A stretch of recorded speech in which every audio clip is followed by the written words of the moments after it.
저는 올해 66입니다. 남편을 떠나보낸 지 이제 3년째가 되어갑니다. 처음 1년은 정말 견딜 수가 없었습니다.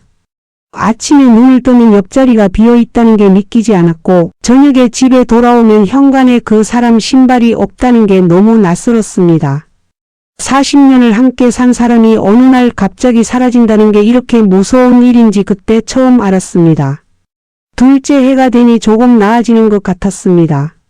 아침마다 흐느끼던 것도 멈추고 밥도 제대로 먹게 되었습니다. 아들이 걱정하며 자주 들렀고 며느리는 반찬을 만들어 가져왔습니다.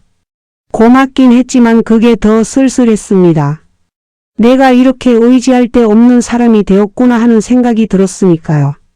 그러다 작년 가을쯤이었을 겁니다. 아파트 단지 안 공원에서 매일 아침 산책을 하는데 어떤 남자분이 항상 같은 시간에 벤치에 앉아 계셨습니다. 처음엔 그냥 스쳐 지나갔는데 어느 날 그분이 먼저 인사를 건넸습니다. 날씨 이야기였습니다. 가을 하늘이 참 맑다고 이런 날은 걷기 좋다고 그런 평범한 이야기였습니다. 그날 이후로 우린 자주 마주쳤고 인사를 나누게 되었습니다. 그분도 혼자 사신다는 걸 알게 되었습니다. 아내를 5년 전에 여의셨다고 했습니다. 자식들은 모두 외국에 나가 있어서 명절 때나 영상통화로 얼굴을 본다고 했습니다. 그 말을 들으니 제 처지보다 더 외로워 보였습니다. 어느 날 그분이 커피를 마시자고 했습니다. 공원 입구에 새로 생긴 카페가 있는데 거기가 괜찮다고 했습니다. 저는 순간 망설였습니다. 이게 괜찮은 일인가 싶었습니다. 남편이 돌아가신 지 얼마 되지도 않았는데 다른 남자와 커피를 마신다는 게 뭔가 잘못된 것 같았습니다. 하지만 그냥 커피 한 잔일 뿐이라고 스스로를 설득했습니다. 카페에서 우린 2시간을 이야기했습니다. 그분의 이름은 강민호였습니다. 은행에서 일하다 정년퇴직했다고 했습니다. 취미는 사진 찍기라고 했습니다. 요즘은 새벽에 일찍 일어나 해돋이를 찍으러 다닌다고 했습니다. 저는 제 이야기도 조금씩 했습니다. 남편과의 추억, 자식들 이야기, 요즘 혼자 사는 게 어떤지 그런 것들을 이야기했습니다. 집에 돌아오는 길에 이상한 기분이 들었습니다. 오랜만에 누군가와 진지하게 대화를 나눴다는 게 신기했습니다. 아들이나 며느리와는 다른 종류의 대화였습니다. 제 마음속 깊은 이야기를 꺼낼 수 있는 사람이 생겼다는 게 반가우면서도 두려웠습니다. 그날 밤 아들한테 전화가 왔습니다. 주말에 식사하러 오라고 했습니다. 저는 평소처럼 좋다고 대답했지만 마음 한구석에선 강민호 씨와의 만남을 이야기해야 하나 고민이 되었습니다. 아들이 뭐라고 할까 걱정이 되었습니다. 아직 아버지를 잃은 슬픔에서 벗어나지 못했을 텐데 엄마가 다른 남자를 만난다고 하면 어떻게 생각할까요? 주말이 되어 아들 집에 갔습니다. 며느리가 정성스럽게 차린 음식을 먹으면서 아들이 물었습니다. 요즘 어떻게 지내시냐고, 심심하진 않으냐고. 저는 그냥 괜찮다고 대답했습니다. 강민호 씨 이야기는 끝내 꺼내지 못했습니다. 때가 아니라고 생각했습니다. 그 후로 강민호 씨와 저는 일주일에 2~3번씩 만났습니다. 산책을 하거나 카페에서 차를 마셨습니다. 가끔은 영화를 보러 가기도 했습니다. 그분은 참 배려심이 많은 사람이었습니다. 제가 피곤해 보이면 일찍 헤어지자고 했고 제 말을 끝까지 경청해 주었습니다. 남편과는 또 다른 느낌이었습니다. 남편은 무뚝뚝하고 말이 없는 사람이었습니다. 사랑한다는 말도 평생 몇 번 들었는지 모릅니다. 하지만 강민호 씨는 달랐습니다. 제 이야기에 공감해주고 제 감정을 이해해 주려고 노력했습니다. 어느 날 강민호 씨가 용기를 내서 물었습니다. 우리 관계를 어떻게 생각하느냐고, 그냥 친구로 지내고 싶은 건지 아니면 좀 더 가까워지고 싶은 건지 물었습니다. 저는 대답을 못했습니다. 솔직히 저도 제 마음을 잘 몰랐습니다. 그분과 함께 있으면 좋았습니다. 외롭지 않았고 웃을 수 있었습니다. 하지만 그게 사랑인지는 확신할 수 없었습니다. 집에 돌아와서 한참을 생각했습니다. 60이 넘은 나이에 다시 사랑을 한다는 게 과연 옳은 일인가? 죽은 남편에게 미안하지 않은가? 아들은 뭐라고 할까? 주변 사람들은 어떻게 볼까? 온갖 생각이 머릿속을 스쳤습니다. 다음날 아침 산책을 나갔을 때 강민호 씨가 벤치에 앉아 있었습니다. 제가 다가가자 조심스럽게 웃으며 말했습니다. 어제 질문이 부담스러웠다면 미안하다고 그냥 잊어달라고 했습니다. 저는 그 순간 깨달았습니다. 이 사람을 잃고 싶지 않다는 걸, 이 사람과 함께하는 시간이 소중하다는 걸 말입니다. 저는 용기를 내서 말했습니다. 시간을 좀 달라고, 제 마음을 정리할 시간이 필요하다고 했습니다. 강민호 씨는 이해한다며 고개를 끄덕였습니다. 얼마든지 기다리겠다고 했습니다. 그날 저녁 오랜만에 남편 사진을 꺼내봤습니다. 결혼식 날 찍은 사진, 아이들이 어릴 때 가족 사진, 환갑잔치 때 찍은 사진들을 하나하나 들여다봤습니다. 남편의 얼굴을 보면서 마음속으로 물었습니다. 당신이라면 뭐라고 할까요? 제가 다른 사람과 행복해지는 걸 용납할 수 있을까요? 며칠을 고민하다가 결심했습니다. 아들에게 솔직하게 이야기하기로 했습니다. 아들을 만나 커피숍에 앉아 천천히 설명했습니다. 요즘 한 분을 알게 되었다고, 좋은 분이라고, 함께 있으면 외롭지 않다고 말했습니다. 아들의 반응은 예상과 달랐습니다. 화를 내거나 반대하지 않았습니다. 오히려 걱정스러운 표정으로 물었습니다. 엄마가 정말 좋아하는 사람이냐고, 상처받지는 않을 거냐고 물었습니다. 저는 울컥했습니다. 아들이 이렇게 성숙하게 받아들일 줄 몰랐습니다. 아들이 말했습니다. 엄마가 행복하면 된다고, 아버지도 엄마가 혼자 외롭게 사는 걸 원하지 않으셨을 거라고 했습니다. 며느리도 옆에서 거들었습니다. 어머니 인생은 어머니 것이라고 누구 눈치 볼 필요 없다고 했습니다. 집에 돌아오는 길에 전화기를 꺼냈습니다. 강민호 씨에게 문자를 보냈습니다. 내일 만나자고 할 이야기가 있다고 적었습니다. 답장은 금방 왔습니다. 알겠다고 기다리겠다고 했습니다. 그날 밤 잠이 오지 않았습니다. 설레기도 하고 두렵기도 했습니다. 66의 나이에 이런 감정을 느낄 줄 몰랐습니다. 젊었을 때와는 다른 떨림이었습니다. 더 조심스럽고 더 소중한 떨림이었습니다. 다음날 아침 일찍 준비를 했습니다. 거울을 보며 옷을 이것저것 입어봤습니다. 이런 게 얼마만인지 모르겠습니다. 남편과 살 때는 이렇게 신경 쓴 적이 없었습니다. 그냥 편한 옷을 입고 나갔습니다. 하지만 오늘은 달랐습니다. 어떻게든 좀 더 괜찮아 보이고 싶었습니다. 약속 장소는 공원 근처 조용한 찻집이었습니다. 도착하니 강민호 씨가 이미 와 있었습니다. 창가 자리에 앉아 밖을 바라보고 있었습니다. 제 발소리를 듣고 돌아보는 그분의 얼굴에 긴장감이 역력했습니다. 저도 떨렸습니다. 손이 차가웠습니다. 자리에 앉아 주문을 하고 잠시 침묵이 흘렀습니다. 강민호 씨가 먼저 입을 열었습니다. 제 결정이 무엇이든 존중하겠다고, 친구로 남고 싶다면 그것도 좋다고 했습니다. 그 말을 듣는데 가슴이 뭉클했습니다.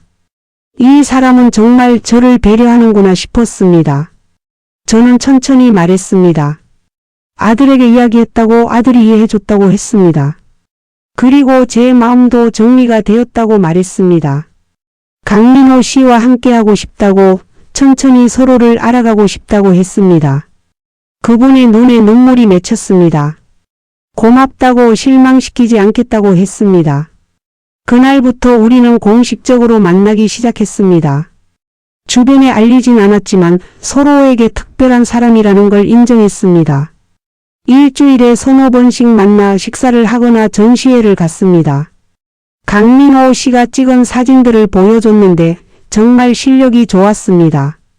새벽 하늘의 색깔을 그렇게 아름답게 담아낼 수 있다는 게 신기했습니다. 한 달쯤 지났을 때 강민호 씨가 제안했습니다. 주말에 바다에 가자고 했습니다. 날씨도 좋고 드라이브하기 딱 좋은 계절이라고 했습니다. 저는 망설였습니다. 하루 종일 함께 있는 게 부담스러웠습니다. 하지만 거절할 이유도 없었습니다.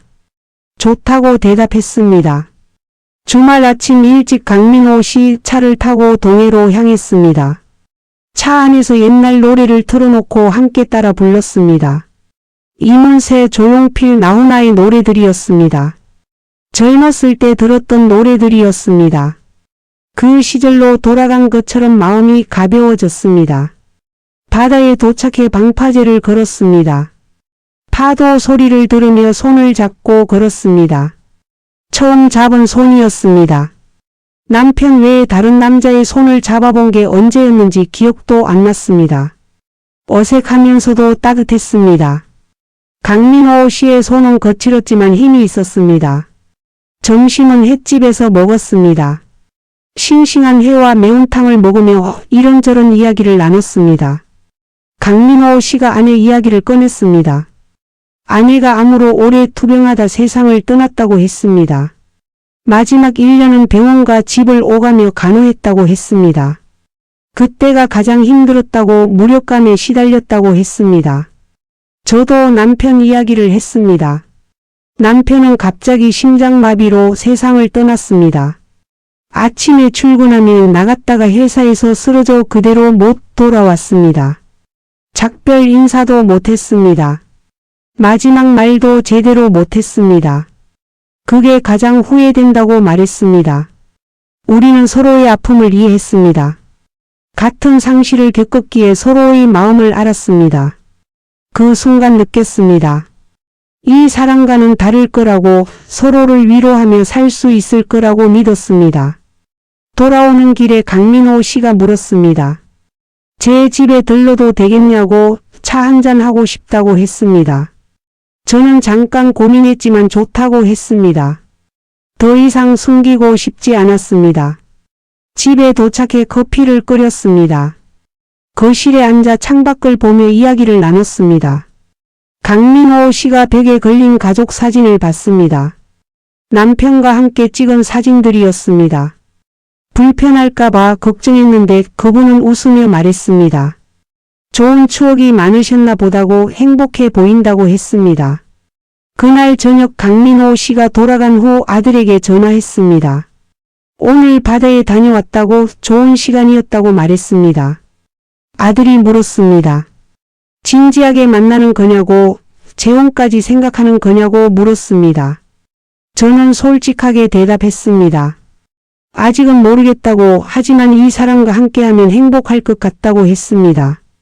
아들이 한참 말이 없다가 이렇게 말했습니다. 어머니 인생이니까 어머니가 결정하는 게 맞다고, 다만 상처받지 않았으면 좋겠다고 했습니다. 저는 고맙다고 말했습니다. 아들이 이렇게 이해해 주는 게 정말 감사했습니다. 며칠 후 강민호 씨 집에 초대받았습니다. 직접 요리를 해주겠다고 했습니다. 그분 집은 아담하고 깔끔했습니다. 부엌에서 능숙하게 요리하는 모습이 인상적이었습니다. 아내가 아프고 난 후 스스로 배웠다고 했습니다. 처음엔 서툴렀지만 지금은 제법 만들 줄 안다고 했습니다. 식사를 하며 강민호 씨가 조심스럽게 물었습니다. 제 자식들을 만나볼 수 있겠냐고, 인사하고 싶다고 했습니다. 저는 긴장했습니다. 아직 그럴 준비가 안 된 것 같았습니다. 하지만 언젠가는 해야 할 일이었습니다. 좋다고 대답했습니다. 다음 주말 아들 가족과 함께 식사 자리를 마련했습니다. 강민호 씨를 소개했습니다. 처음엔 어색한 분위기였지만 강민호 씨가 먼저 대화를 이끌었습니다.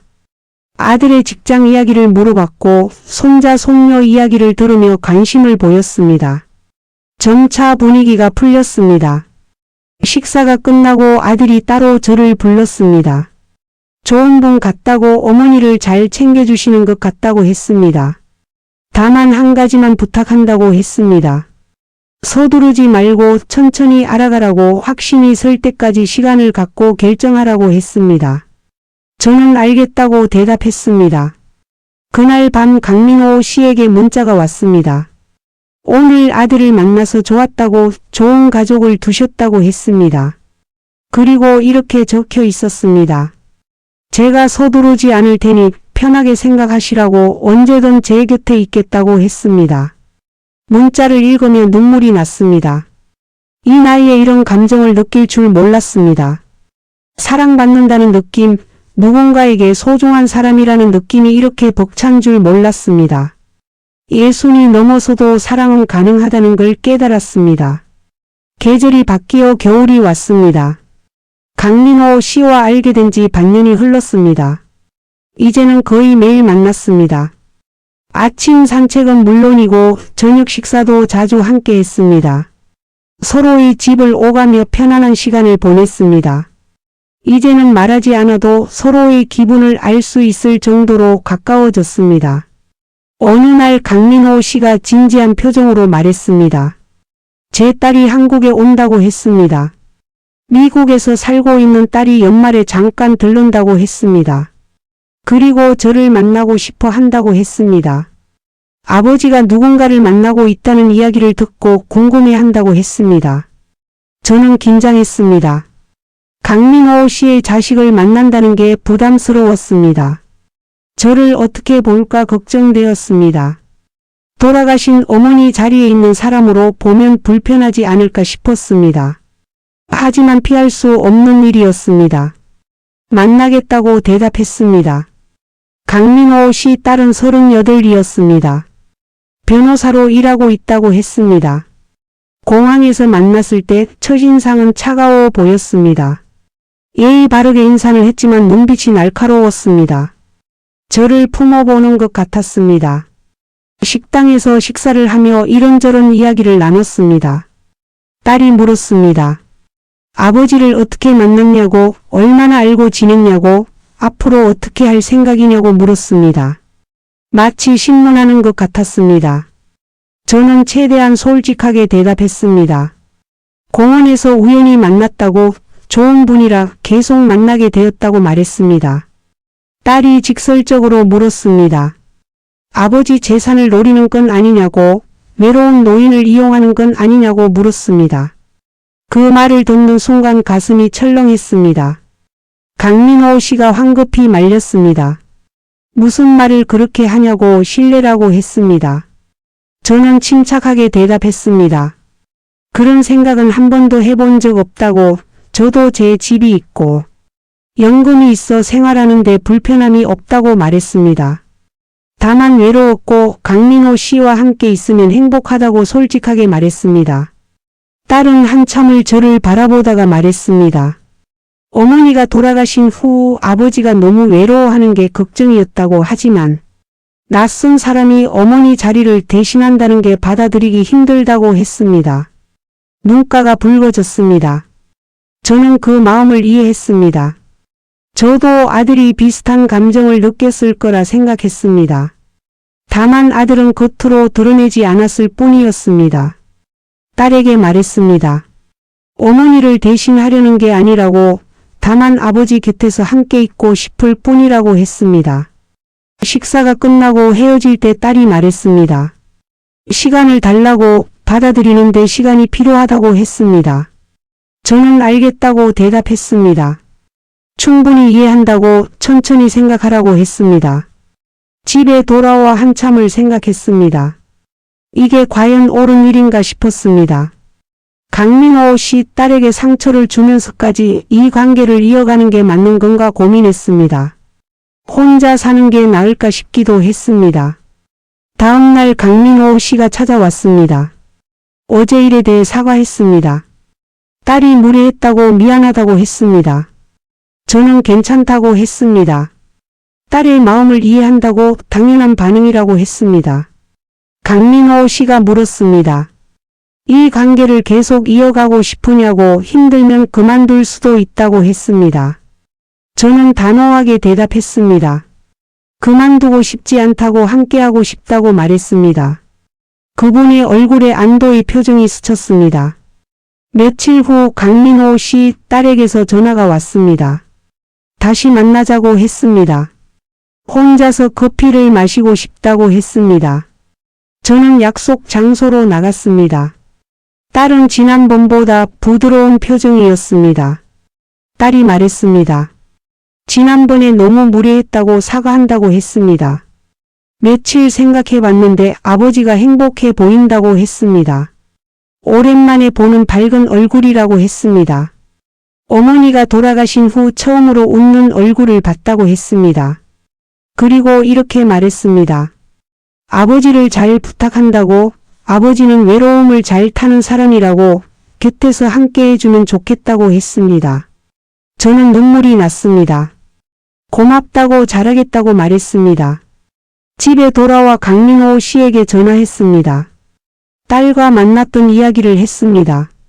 이제 걱정 안 해도 될 것 같다고 말했습니다. 강민호 씨도 기뻐했습니다. 딸에게서 연락을 받았다고 제 이야기를 좋게 했다고 전했습니다. 크리스마스가 다가왔습니다. 강민호 씨가 제안했습니다. 함께 크리스마스를 보내자고 특별한 곳으로 가자고 했습니다. 저는 설렜습니다. 오랜만에 느끼는 설렘이었습니다. 크리스마스 당일 강민호 씨 차를 타고 강원도로 향했습니다. 눈이 내리는 작은 펜션에 도착했습니다. 강민호 씨가 미리 예약해둔 곳이었습니다. 벽난로가 있는 아늑한 곳이었습니다. 저녁을 먹고 벽난로 앞에 앉아 와인을 마셨습니다. 창밖으로 눈이 소복이 내렸습니다. 강민호 씨가 손을 잡으며 말했습니다. 행복하다고, 당신을 만나서 다시 살아가는 이유를 찾았다고 했습니다. 저도 말했습니다. 저 역시 행복하다고 혼자 살아갈 거라 생각했는데 당신을 만나 다시 웃을 수 있게 되었다고 했습니다. 우리는 서로를 껴안았습니다. 따뜻했습니다. 그날 밤 강민호 씨가 조심스럽게 물었습니다. 결혼을 생각해 봤느냐고, 정식으로 부부가 되고 싶다고 했습니다. 저는 놀랐습니다. 예상하지 못한 질문이었습니다. 하지만 싫지 않았습니다. 오히려 기뻤습니다. 저는 대답했습니다. 좋다고 함께하고 싶다고 말했습니다. 다만 아이들과 먼저 상의하고 싶다고 했습니다. 강민호 씨도 동의했습니다. 서두르지 말고 천천히 준비하자고 했습니다. 그날 밤 잠이 오지 않았습니다. 66의 나이에 새로운 시작을 한다는 게 믿기지 않았습니다. 두렵기도 했지만 설레기도 했습니다. 이 나이에도 사랑은 가능하다는 걸 다시 한번 확인했습니다. 크리스마스가 지나고 새해가 밝았습니다. 강민호 씨와 저는 본격적으로 결혼 준비를 시작했습니다. 먼저 아들에게 정식으로 이야기했습니다. 재혼하려고 한다고, 강민호 씨와 함께 남은 인생을 살고 싶다고 말했습니다. 아들은 한참을 말이 없었습니다. 예상했던 반응이었습니다. 아무리 이해한다고 해도 막상 어머니가 재혼한다고 하면 마음이 복잡할 거라 생각했습니다. 며느리가 먼저 입을 열었습니다. 어머니 결정을 존중한다고, 행복하게 사시라고 했습니다. 아들이 천천히 말했습니다. 처음엔 받아들이기 힘들었다고, 하지만 요즘 어머니 표정을 보니 이게 맞는 선택 같다고 했습니다. 예전에는 보지 못했던 밝은 미소를 짓는다고, 그게 좋다고 했습니다. 다만 한 가지만 부탁한다고 했습니다.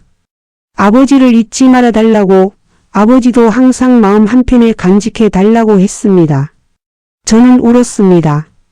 아들의 말이 가슴 깊이 와닿았습니다.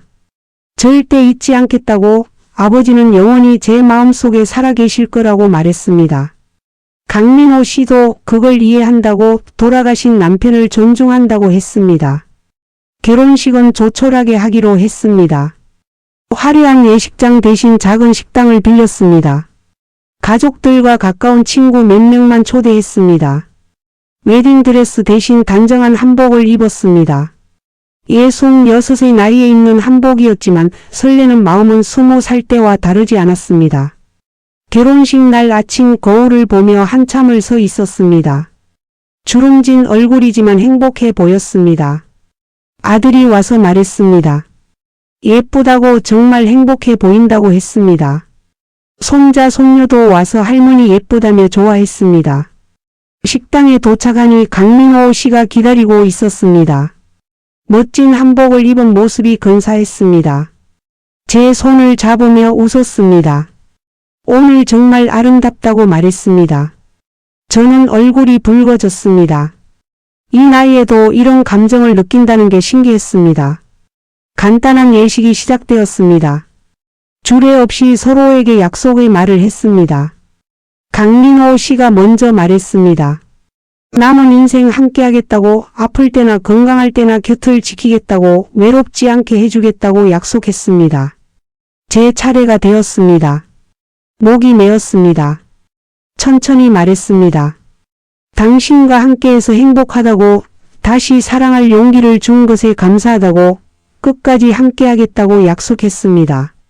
하객들이 박수를 쳤습니다. 아들도 울고 있었습니다. 식사를 하며 즐거운 시간을 보냈습니다. 강민호 씨 딸도 미국에서 다시 왔습니다. 축하한다며 꽃다발을 건넸습니다. 아버지를 잘 부탁한다고 다시 한번 말했습니다. 저도 고맙다고 말했습니다. 오랜만에 만난 친구들이 축하해 줬습니다. 용기 있는 결정이라고, 부럽다고 말하는 친구도 있었습니다. 자기도 혼자 사는데 외롭다고 어떻게 만났느냐고 물었습니다. 저는 우연히 만났다고 용기를 내서 마음을 열었다고 말했습니다. 한 친구가 말했습니다. 자기는 남편을 떠나보낸 후 다시는 사랑하지 않겠다고 마음먹었다고 하지만 제 모습을 보니 생각이 바뀐다고 했습니다. 나이가 들어도 사랑은 가능하다는 걸 보여줘서 고맙다고 했습니다. 신혼여행은 제주도로 갔습니다. 젊었을 때는 바빠서 가지 못했던 곳이었습니다. 바닷가를 걸으며 손을 잡았습니다. 파도 소리를 들으며 이야기를 나눴습니다. 앞으로 어떻게 살 것인지 계획을 세웠습니다. 강민호 씨가 말했습니다. 함께 사진 전시회를 열고 싶다고, 제가 그림을 그리고 자기가 사진을 찍어서 함께 전시하면 좋겠다고 했습니다. 저는 그림을 그린 지 오래되었지만 다시 시작해보고 싶다고 말했습니다. 우리는 함께 살 집을 정했습니다. 둘 다 각자의 집이 있었지만 새로운 곳에서 시작하고 싶었습니다. 작지만 햇살이 잘 드는 아파트를 계약했습니다. 함께 가구를 고르고 소품을 배치했습니다. 둘만의 공간을 만드는 게 즐거웠습니다. 이사를 하고 첫날 밤 창가에 앉아 도시의 불빛을 바라봤습니다. 강민호 씨가 뒤에서 어깨를 감싸며 말했습니다. 행복하냐고 물었습니다. 저는 고개를 끄덕였습니다. 정말 행복하다고, 이 순간이 꿈만 같다고 말했습니다. 돌아가신 남편 생각이 났습니다. 미안한 마음도 들었습니다. 하지만 남편도 제가 행복하길 바랄 거라 믿었습니다. 혼자 외롭게 사는 것보다 누군가와 함께 웃으며 사는 걸 원했을 거라 생각했습니다. 다음날 아침 함께 시장에 갔습니다. 장을 보며 오늘 저녁 메뉴를 정했습니다. 강민호 씨가 생선을 고르고 저는 채소를 골랐습니다. 평범한 일상이지만 이렇게 행복할 수 있다는 게 신기했습니다. 집에 돌아와 함께 요리를 했습니다. 강민호 씨가 생선을 굽고 저는 나물을 무쳤습니다. 부엌에서 함께 일하는 게 자연스러웠습니다. 밥을 먹으며 내일 계획을 이야기했습니다. 공원에 산책 가자고, 영화도 보러 가자고 했습니다. 저녁을 먹고 거실에 앉아 텔레비전을 봤습니다. 드라마를 보다가 강민호 씨가 말했습니다. 당신을 만나 정말 행운이라고, 남은 인생이 기대된다고 했습니다.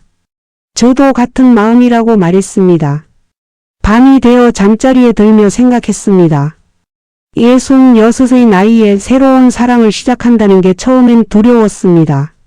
주변 시선도 걱정되었고 자식들 반응도 불안했습니다. 하지만 용기를 냈습니다. 제 행복을 위해 선택했습니다. 그 선택이 옳았다는 걸 지금 느낍니다. 나이가 많다고 사랑을 포기할 필요는 없습니다. 오히려 이 나이에 하는 사랑이 더 깊고 진실합니다. 서로의 아픔을 이해하고 남은 시간의 소중함을 알기 때문입니다. 혼자 계신 분들에게 말하고 싶습니다. 두려워하지 마시라고 마음을 열면 기회가 온다고 말입니다. 나이는 숫자일 뿐입니다. 60이든 70이든 80이든 사랑할 수 있습니다.